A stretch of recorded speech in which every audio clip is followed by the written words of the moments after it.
My name's Neil. I'll be moderating the session with two of my teammates, Kosu and Ben, and we'll get started in just a minute. And if you care to put in the chat where you're dialing in from. It looks like Mary Beth has let us know that the chat is disabled. Yeah. Bo, can you help us there? Okay, we'll work on that.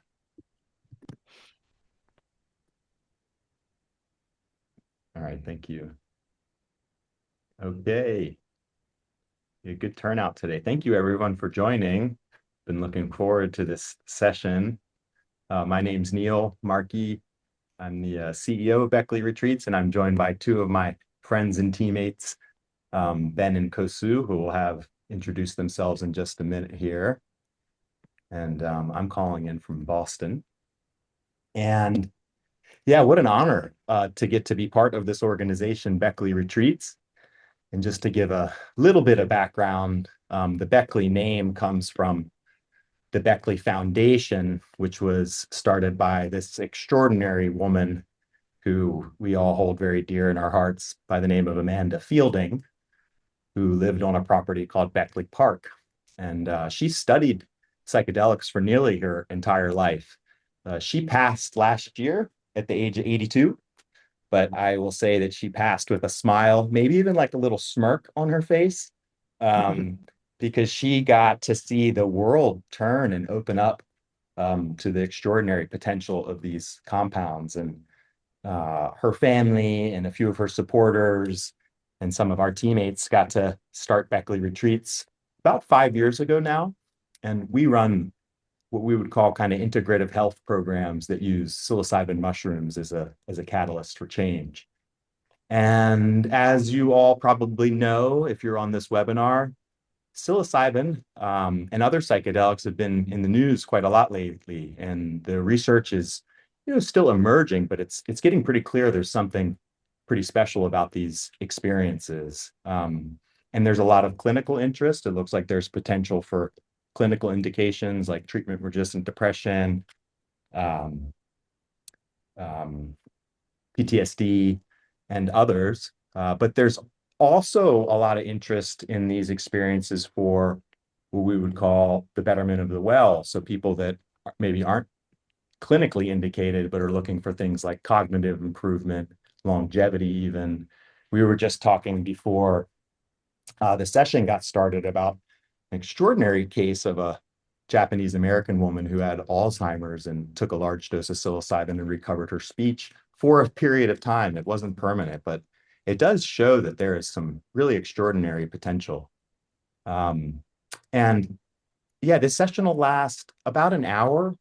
We'd like to reserve the last 15 minutes or so for Q&A, but the more it can be interactive, I think the better for all of us. So please, if we get the chat here figured out, which it looks like we do, thank you.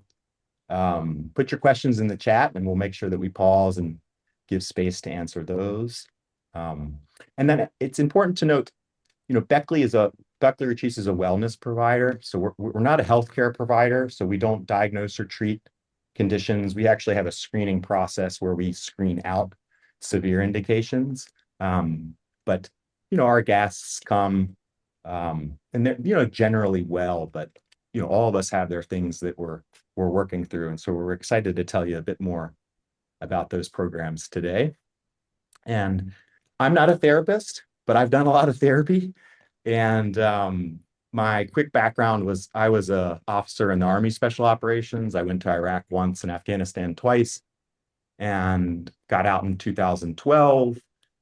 And it was in the transition when I was in graduate school that I realized how much issue I was having. And I tried SSRIs, I tried anti-anxiety medications, I tried sleeping pills, and all of them worked um, to some degree. But I think what I learned over time is that they were, mostly symptom reduction, which can be really important for some periods of time. But I was literally looking to find something that was going to get more to the root. And the first thing I found was meditation. And then through that network, I got introduced to the use of psychedelics in a professional setting. It's a long history of special operations veterans getting access to these experiences. And and then went on to have a corporate career. And then, yeah, I was quite fortunate to be able to be part of the founding team of Beckley Retreats with some other extraordinary people. And yeah, I would love to pass it over to Kosu to give a little bit of an intro about herself, and then we'll go to Ben, and then we can get into the session. Thank you. Thank you so much, Neil. And I agree. It's been really such a pleasure working with Beckley for the last few years and just seeing how we are growing and connecting with so many people around the world. It's really wonderful to see some familiar names coming up in the chat. And so saying a big hello here from just outside Toronto, Ontario, which is where I'm located. I worked for over 25 years as a spiritual care provider in hospitals, and went back to school to do a master's of social work. And that was actually when I was introduced to psychedelics. And that was about 6 years ago now. And it's been incredible just to be part of Beckley and see the changes that are happening so quickly in this field and the tremendous impact on the support and the possibilities. So I also have a private practice, but I spend a good part of my time traveling and being part of retreats. Thank you, Kosu. Ben? Yeah. Thank you, Neil. Thank you, Kosu. So my name is Ben. I am a therapist based in the UK, in the West Country is what we call it, Somerset. Um, my formative training is in a modality called biodynamic body psychotherapy, which is a modality that believes in the synergy between the mind, the body, and the spirit. Um, been involved in with the work at Beckley for coming up to 4 years. And I love the way at Beckley how we're weaving kind of the understanding of Western psychology, Western psychotherapy with this shamanic holding of ceremony. It's a very rich experience, and yeah, we learn a lot. Um, yeah, I've been very involved in the work here, work as screening, I lead retreats, um, training, all of these things that are so important. And I'm really excited to be talking about psychotherapy and psychedelics. This is a really important area and something that, yeah, I'm obviously passionate about. So, yeah, thank you. I'm looking forward to this. Thank you, Ben. Yeah, and thank you for everybody to put the locations in the chat. I mean, all over the world. It's just extraordinary to me how much it's changed in the last few years. It's really encouraging. And the first kind of module that we'll jump into is the neuroscience of psilocybin and what's happening. And I'm curious if you all care to put in the chat just why you attended today, or maybe what you're hoping to learn, and that'll help us as we go through the session.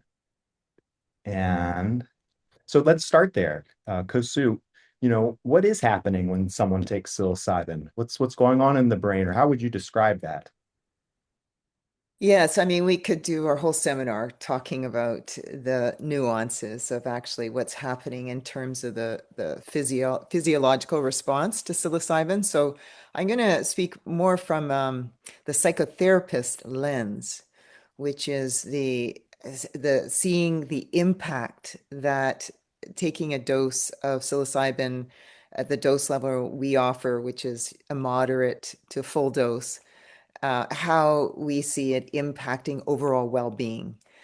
And so there's a couple ways of describing how psilocybin impacts the system. It's certainly it activates neurotransmitters. It creates this liveliness in the neural system in the brain that opens up the possibility for rethinking, creating new pathways for behaviors and learning.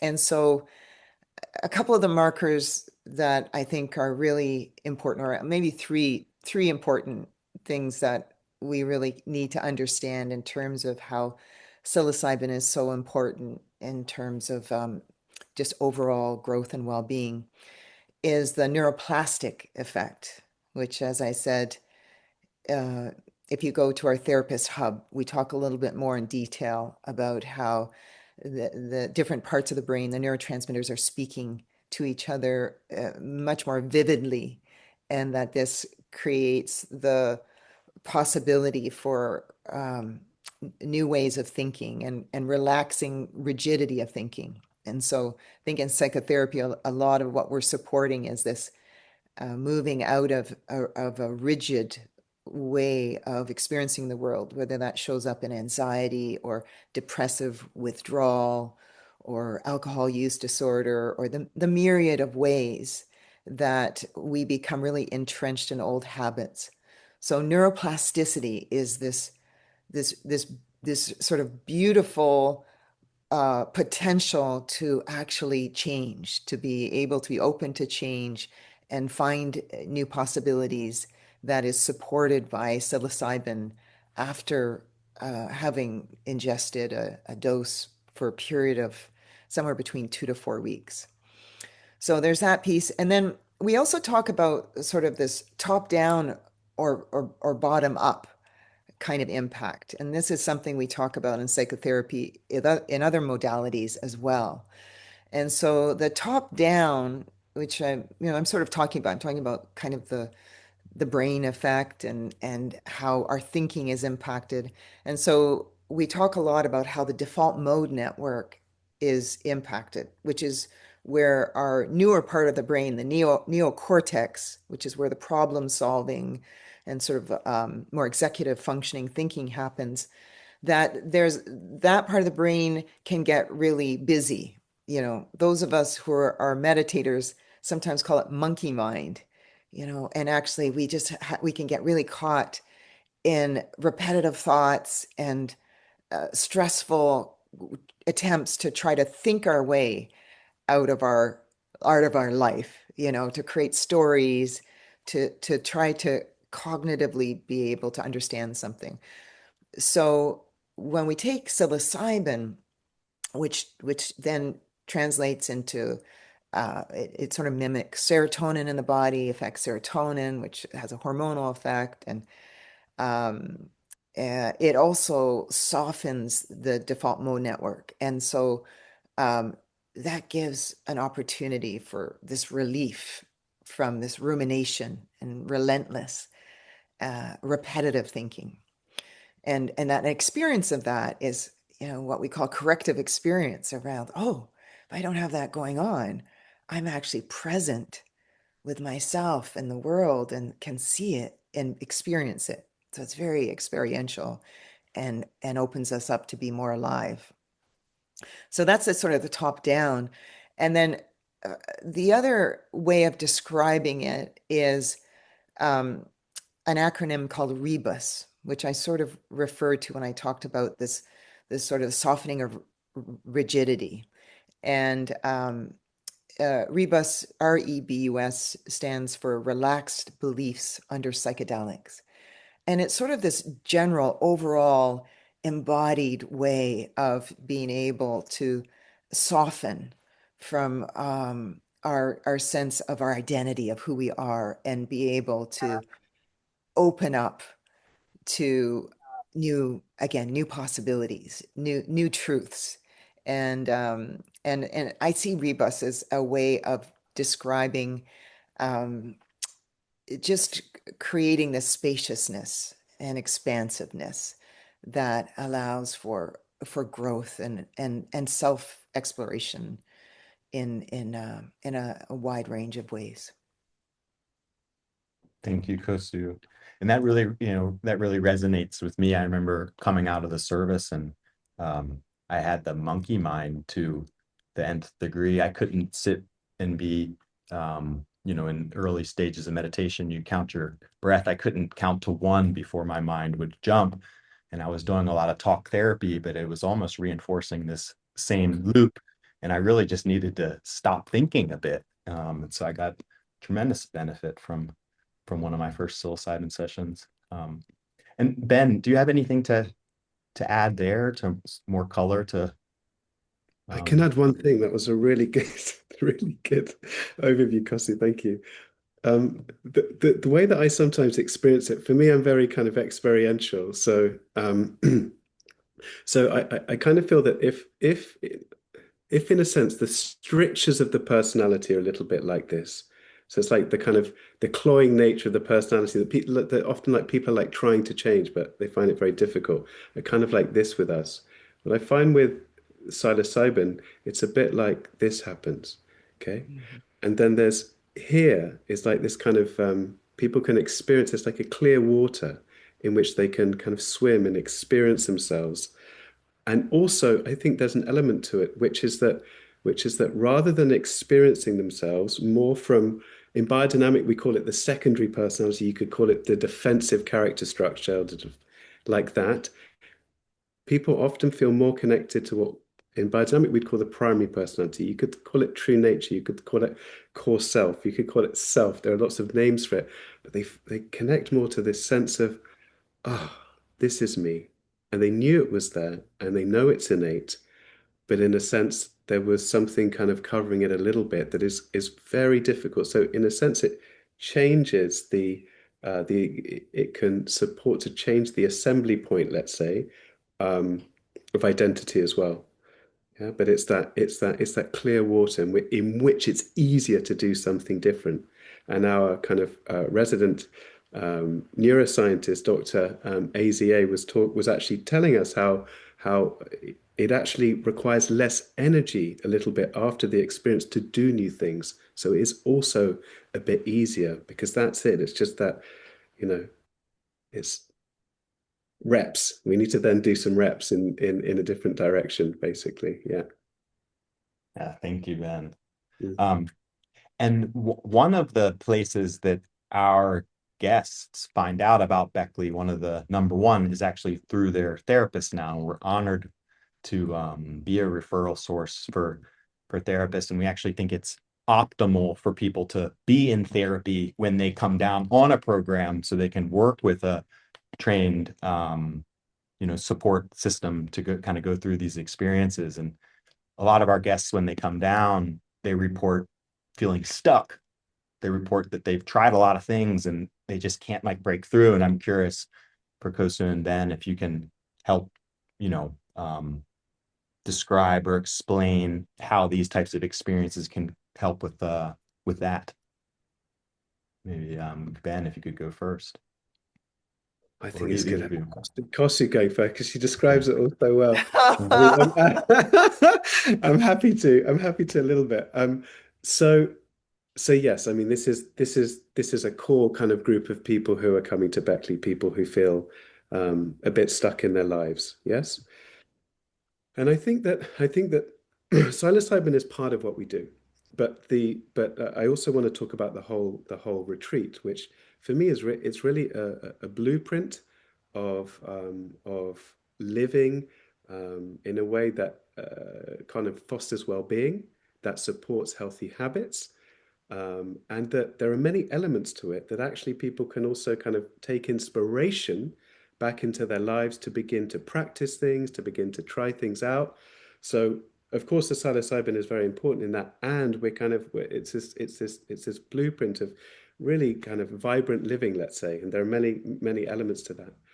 Um, and I would say there are many elements that are really important. For example, sharing, being in community, feeling the support of others, being able to kind of unveil themselves a bit, and really be themselves without the roles and responsibilities and all of that type of stuff. And then when it comes to stuckness, again, it's to do with the way that, in a sense, the psilocybin has an impact in terms of melting the defenses a bit and allowing them to connect um, more to what I would call the primary personality. And I would say that the retreat is fostering this sense of resonance, which means that people are more connected to, if you want to use this word, like the core self, yeah, and it's supporting that. Um, so I think all of these things are supporting people to have a different experience of themselves, an experience where there is greater possibility to to do things in a different way. And also, there's a tremendous amount that's moving in terms of process, in terms of chemistry, physiologically, emotionally. So it's moving a tremendous amount as well. It's very dynamic in that sense. So yeah, I'll pass to Kosu. Yeah, beautifully, beautifully said. You know, I often talk about this as a process of remembering ourselves. You know, we're not creating new identities. We're, as you said so beautifully, Ben, we're coming back to the core essence of who we truly are. And then in some ways, the real work begins in bringing that out and living from that place. I think that is truly the goal of why we come into the space to do this work. The experience is beautiful, but it's really the integration of bringing this into your life and how that manifests of you being you more fully. And so maybe I'll just take this opportunity just to build on what Ben said, that I think one of the beauties of the Beckley paradigm is that it's an 11-week process. And I really feel that this is really important, that the 4 phases that people are held and guided through, the preparation, the immersion of the retreat, you know, the deep connection and community, and the allowance of really being able to experience expanded open state in a safe and beautiful environment. But then the integration that happens afterwards through the group, and potentially also one-on-one if people opt for additional coaching. And then we have an ongoing alumni program, so people continue to feel connected, and that sense that this isn't just, it's not even just an 11-week process, but the container of 11 weeks when there's that prime neuroplasticity, you know, that sort of that strong focused attention, and then building that out, building that muscle. I think, as you said, Ben, it's so true, exercising that muscle of being, truly being myself, and what's that going to look like, and where are the changes, and what can I embrace to live more fully. That's a lifetime process. And so people continue to have relationships with like-minded people who are on a similar path and who have offered that support and presence moving forward indefinitely. So I think we're looking at a long-term, really a lifetime process of becoming, which, I mean, lifetime living is becoming, but going back to the idea of being stuck and stagnant versus actually unfolding into our potential is really the gift of what we are trying to offer. Thank you, Kosu. And thank you so much for the questions that are coming in the chat. And one of the questions here is, how did we get to the point of deciding on 11 weeks? And Kosu or Ben, if either of you want to kind of take that, and then I can add a little bit as well.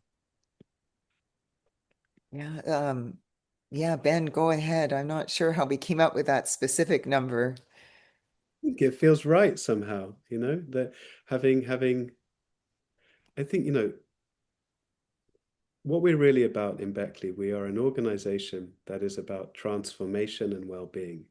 And transformation is a process over time. And as Kosu rightly said, the retreat is an experience. And it's what we do with that afterwards, which is what creates transformation. It's what creates change. And that's what a human being does. That's a human being process. Yeah. A mushroom can't just change a person overnight. So the reason why I love our program is that we give space to this, and we really place an import on each element. So we really support the preparation. We really kind of do a lot in that preparation phase to create a container of psychological and emotional safety with the group. With the group calls, we have individual preparation calls. We also deliver a program through an app. So people arrive feeling very ripe and ready for the experience. They know what they're getting themselves into in terms of like informational level. They've done many practices connecting to themselves in terms of their intent, their deeper reasons for coming, things like this. and some practices, meditations, breathwork, things like that. Then they arrive on the retreat. We have this very rich program, which, involves these 2 ceremonies, integration days, and lots of other elements going on there. And then we have the integration afterwards, which is 6 weeks, where we're working both with the process, what's coming up, challenges, what's going well, all this type of stuff. And then we're also working in quite a practical way, because this is also quite practical, kind of what's changing, and also what is it that you want to be doing? What do you take integration? What does it mean? What do I take into my life? What is it that I want to weave into my life, weave into my being from the experience? So we're really kind of we're supporting, like, with the momentum of keeping that change up, because of course after a retreat like this, there's going to be a bit of an energy drop, but you can't not. It's a kind of high energy experience, and so we're supporting with, stay on the bike. Okay, you fall off the bike, get back on. What is it that you want to do, and keeping it simple. I think simple is so important in these stages. So for me, it's a really really well conceived program in that way. Yeah, thank you. Yeah, and when we originally started to design the program, we took a multidisciplinary approach. So we looked at adult learning, habit change science. We looked at what was happening in some of these more indigenous communities that we should, clearly honor, and, maybe they've learned something over these last few thousand years on how to hold these experiences that might be a little bit different than the medical model. And so we really took time to understand what we could learn in terms of how to get people ready to have these experiences. And then we also thought about, we want the program to be accessible.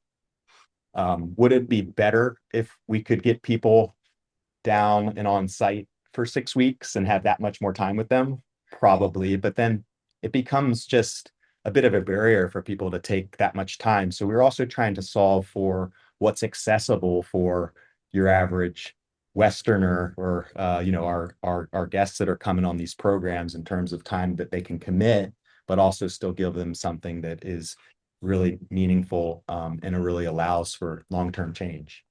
And then I think something that we're doing really well at Beckley, in Amanda's honor, or continuing her legacy, is getting feedback, getting data, getting external opinions, and we're also in a process of refinement.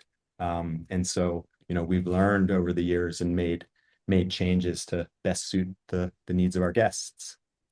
Thank you for the question. And something that we've heard from guests and from, therapists that we've been working with, is there is, it's not like a necessarily like widely held belief, but there are some that are a little concerned that an experience like this could derail their work with their client. And I think our position would be that it's actually like quite complementary to work that a therapist is doing with their client. And so I just wanted to kind of talk about it directly and get Kosu and Ben's perspective on that. And is there a conflict, or is there anything that therapists should be aware of if they're, working with a client that's considering an experience like this? Yeah, maybe I could start us off. And so the derailment, the concern is for their client, that their client may come and have an experience that in some way may not feel aligned. And so, I think what we're sharing today, for, as 2 psychotherapists that are working in the retreat space, that the process is really supporting people to access what is already there. And so, we carefully screen, and I think Ben will talk a bit more about that, because he is somebody who does some of the screening for people who are interested in coming to a psilocybin retreat. So there are some mental health conditions that we want to be careful with if it involves potential for psychosis, for instance.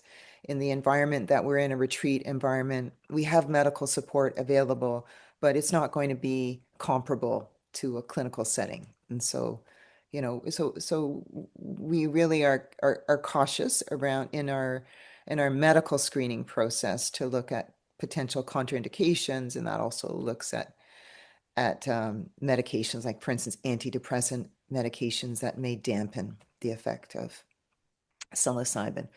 But again, I'll let Ben speak a little bit more to that.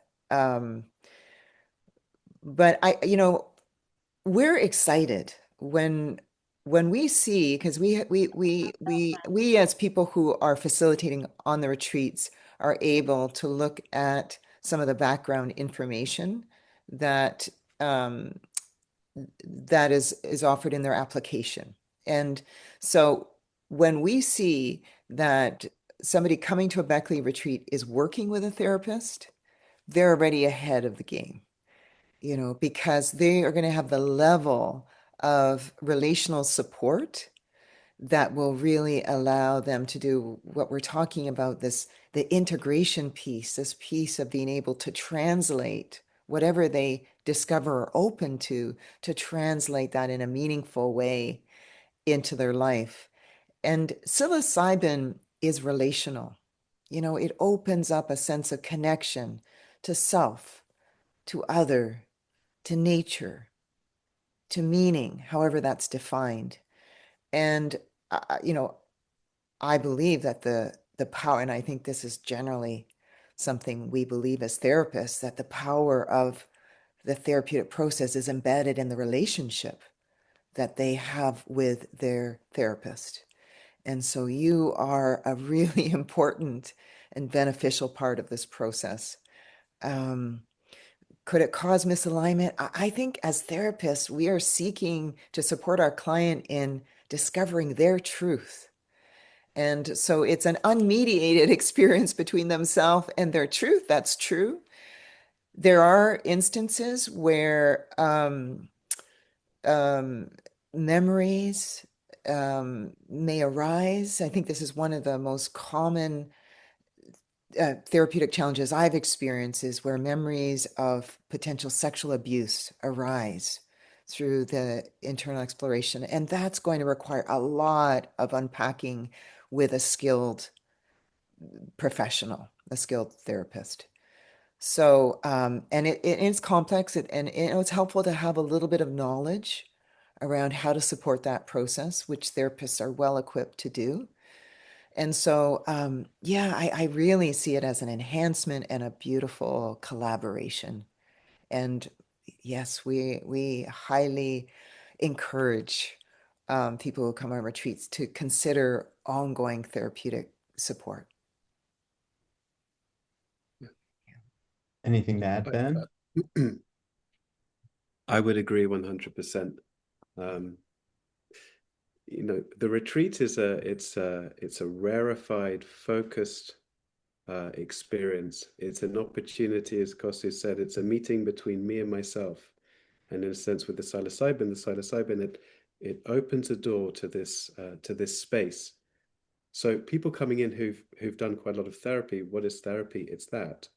Yeah, it's exploring myself. It's also to say, what are our retreats about? Yeah, because we're not offering a therapeutic it doesn't have a therapeutic vector, so to speak. It's an opportunity for self-exploration. And so what people do in that space is down to them. And so people coming in with this type of experience, understanding, skills, because it is skills to navigate these spaces, are certainly in a good position. And you can see it because they have experience. They have a certain level, and you can only be where you're at in terms of that experience. There is no spiritual bypass. You can't go A, B, C, Z.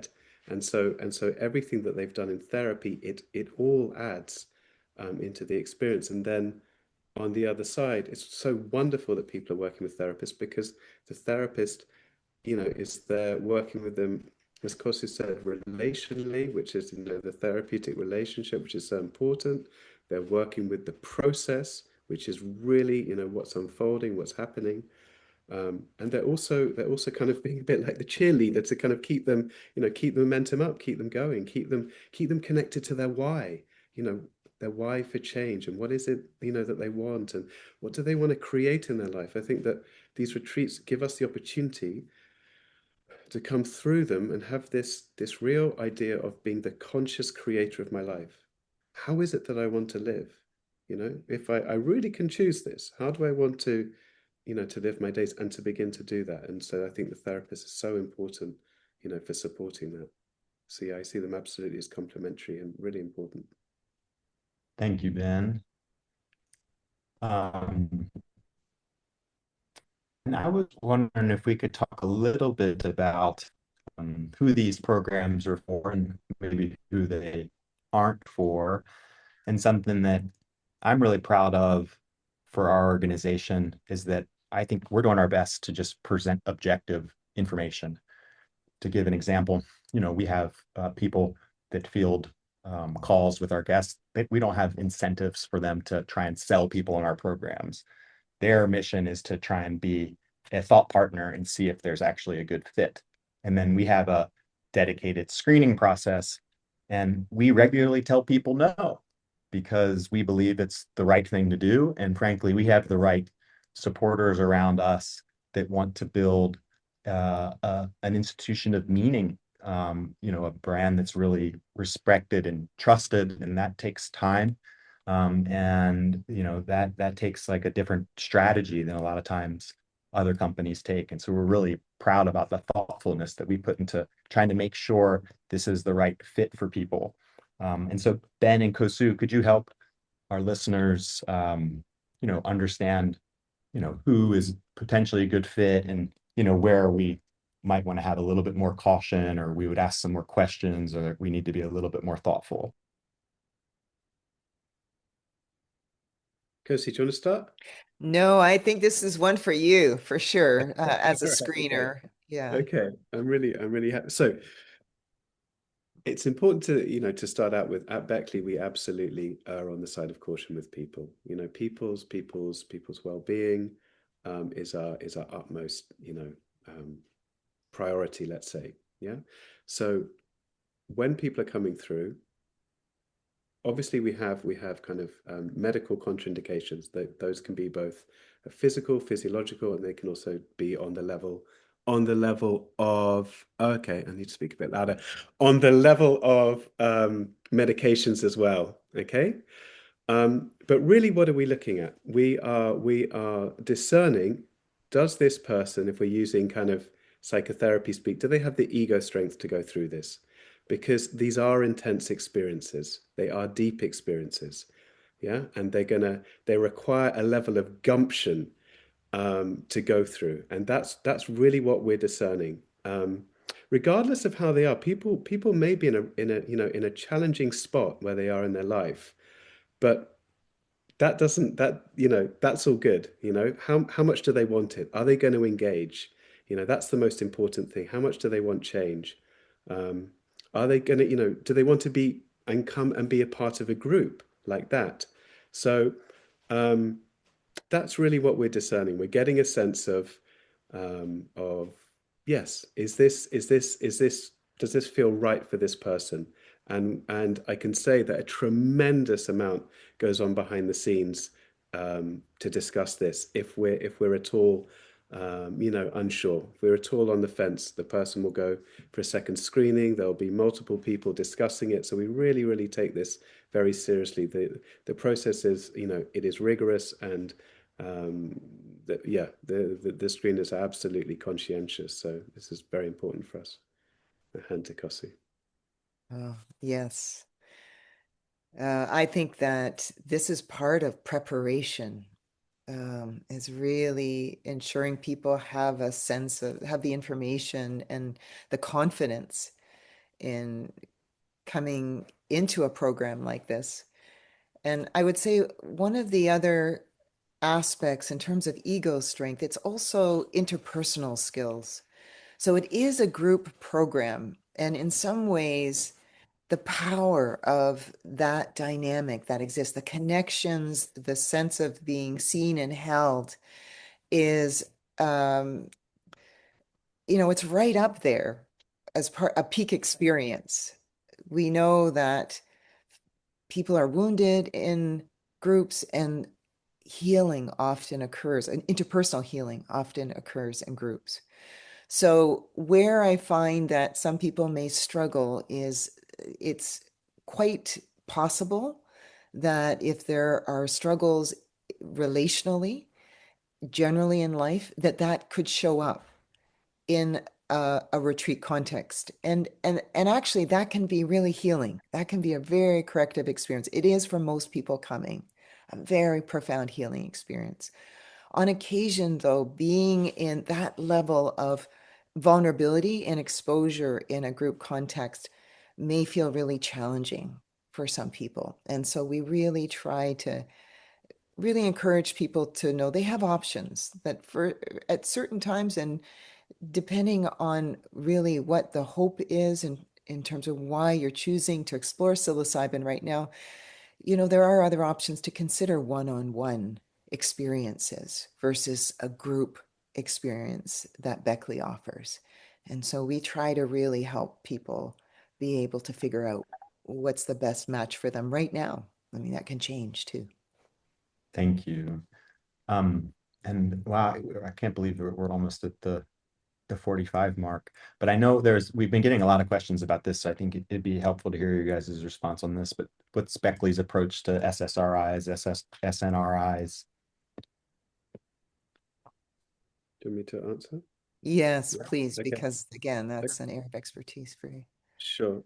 So when Beckley does accept participants on um, low doses of SSRIs, and they're different for obviously for each one.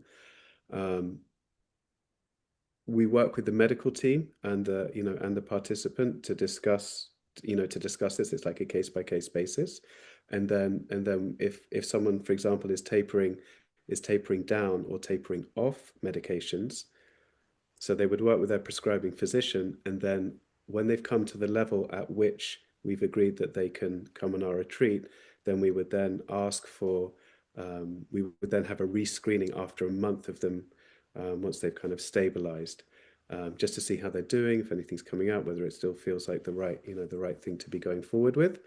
So yes, we do accept people on low doses of SSRIs, like that. Thank you, Ben. Yeah, and I think that this screening process too, it's looking at the whole person and their history and their support around them, and it really is a very thoughtful kind of assessment of each individual, which includes a one-on-one call. So it's a very thoughtful process. And how is the amount of psilocybin, what amount is used and how is that decided? Yeah, so we work within a range, and I would say that so we offer an option for two ceremonies for opportunity to experience two ingestions of psilocybin on our retreats. Um, and so we start off at what would be considered a moderate full dose. There is a range in there. We do an additional one-on-one meeting with a facilitator on site to collaborate with each person to find out what their history is, past experience, just general comfort around moving into an altered state experience. But also because set and setting has such a profound impact on the experience, and this is a new environment, this is a new strain of mushrooms. Our hope is to offer um, a dosing range that will allow people to kind of move into their sweet spot, to move into a place where they can drop into their unconscious and be able to experience a depth within themselves. And so we have an additional dose that's offered in a tea form, these beautiful ground up mushrooms from Jamaica that are lab tested and we know the potency, or truffles in Netherlands, also locally produced, and very high quality psilocybin mushrooms. And we will offer an initial dose and then also offer top up if somebody feels that they need a little bit more to be able to go deeper. We really try again to work with each individual. And then in the second journey that happens a couple days later, we will adjust for tolerance. Sometimes we might even introduce a slightly more potent strain, and based on the previous experience and how the participant is feeling, again, we will meet and tweak and try to find what feels like the right fit. Yeah. Thank you, Kosu. Yeah, and I think it's quite common for individuals to come in and have a bit of anxiety going into that first session, right? It's a lot of unknown. And so I think generally when we see that, you can start on the lower end, they get a little bit more comfortable, there's some trust with the facilitators and the team starts to build and their peers. And then most people by that second session are ready to go up to a fuller dose. But I think we have a pretty firm perspective that more isn't always better. And it really is kind of a sweet spot. But the facilitators are working with a predefined range, which is around what you would see in a clinical trial for psilocybin research in the US or in Europe. And Can I last just add question, yeah, please. Can I just add one thing, which is to say that I think it's important. So what we're aiming for in the dosing is this, as Kosu said, it's like the Goldilocks level. If you know that story, it's like just right. We want them to be kind of fully in the force, so to speak, but not kind of too strong that they're kind of holding onto their hat, and obviously not too weak that they're not quite in. That level that they can be they're fully in, but they can work. Yeah, they can navigate it. They're not overwhelmed. So that's really what we're kind of aiming for. Yeah. Thank you, Ben. And last question before we kind of jump into some of the questions we got in the chat here. How can therapists support their clients as they're coming on a program or when they get back from a program? Well, my short answer, it's not meant to be flippant, but truthfully, just continue to be the therapist you are. Your presence, your skills, your relationship are really beneficial. Being open, being curious, which I'm trusting you're already doing all of those things. That's what we do. And I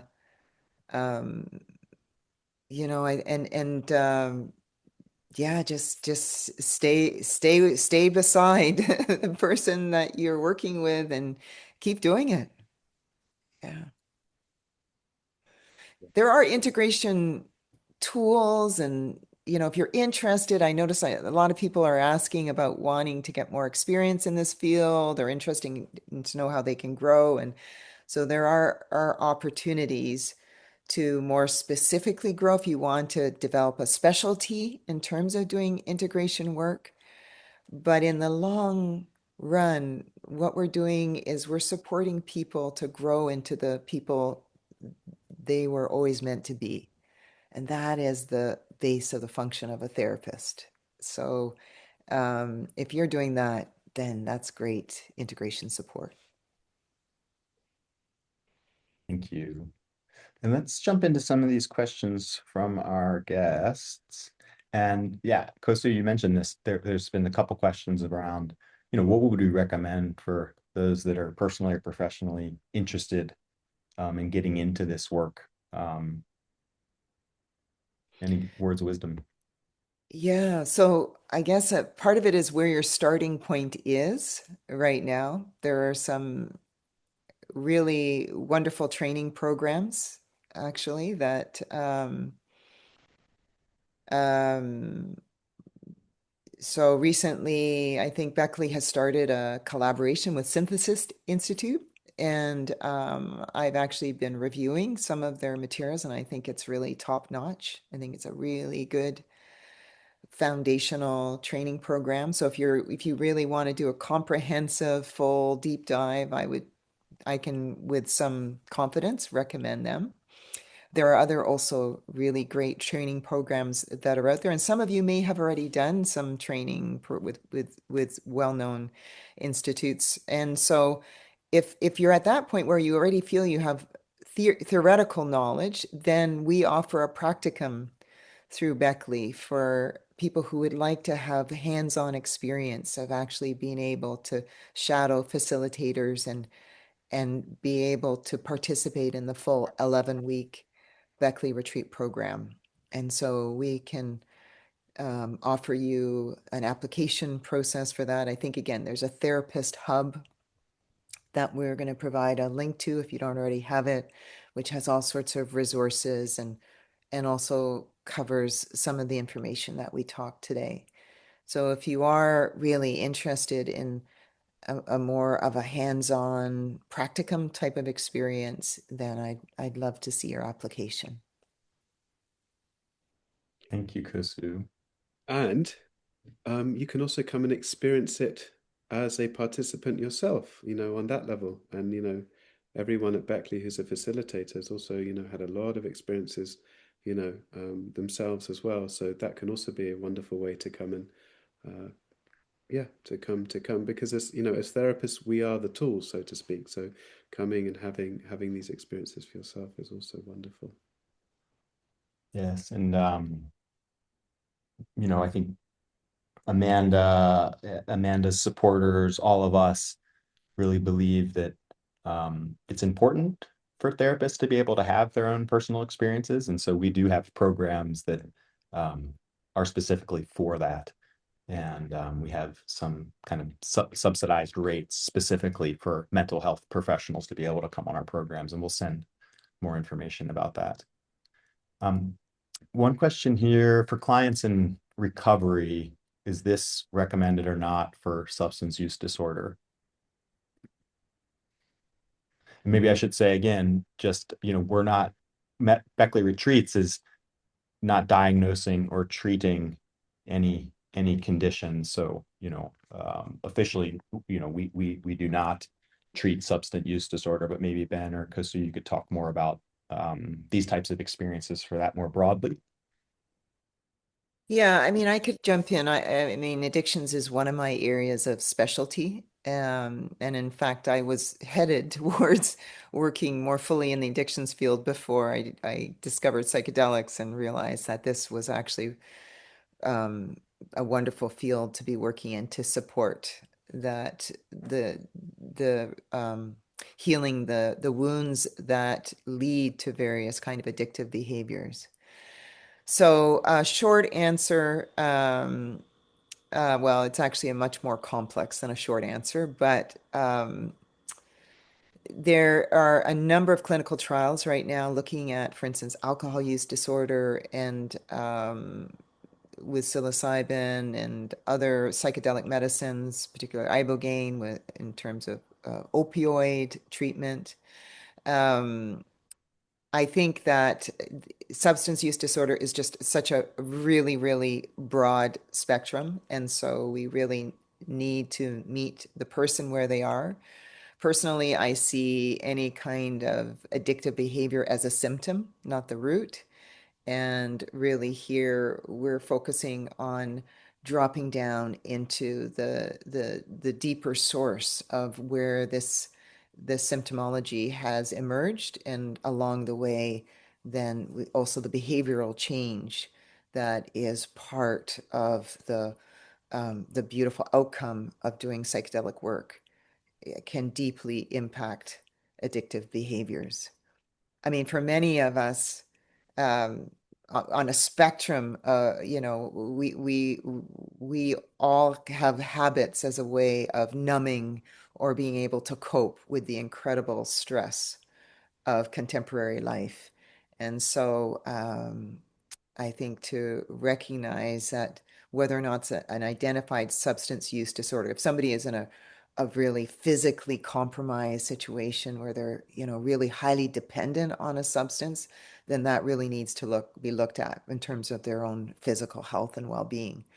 But, one of the things we do is we try to encourage people to put down their devices as much as possible during the retreat, which is a kind of a detox.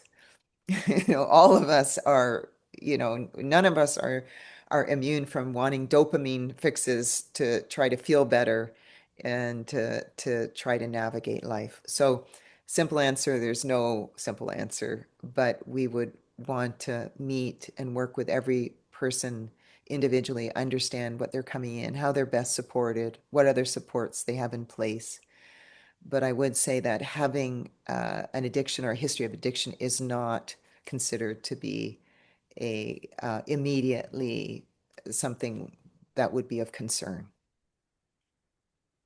Thank you, Kosu. And I will say that we have had quite a few guests come through and then reported after the fact that their desire to drink alcohol particularly was dramatically reduced. And so there's more and more research coming out around that. I would say it's emerging, but there's something happening there in terms of kind of resetting to baseline. And I see that we're almost at time. We always like to end sessions just a couple minutes early. So folks, if they have calls after this, aren't racing into that and they have a minute to take a breath and be present. And so thank you so much. We'll do more of these. So there'll be another opportunity to join and ask questions. The questions that have been sent, we'll do our best to get answers to. We have a free therapist resource guide. And like I mentioned, there's a program for mental health professionals to be able to come down on our programs at a special rate. And then we're also very easy to get in touch with and very happy to get on the phone and discuss this one-on-one if you care to. So, just reach out and we'll be sending an email with the link to this recording. And then, yeah, look, keep an eye out for other upcoming sessions. And thank you so much, Ben and Kosu.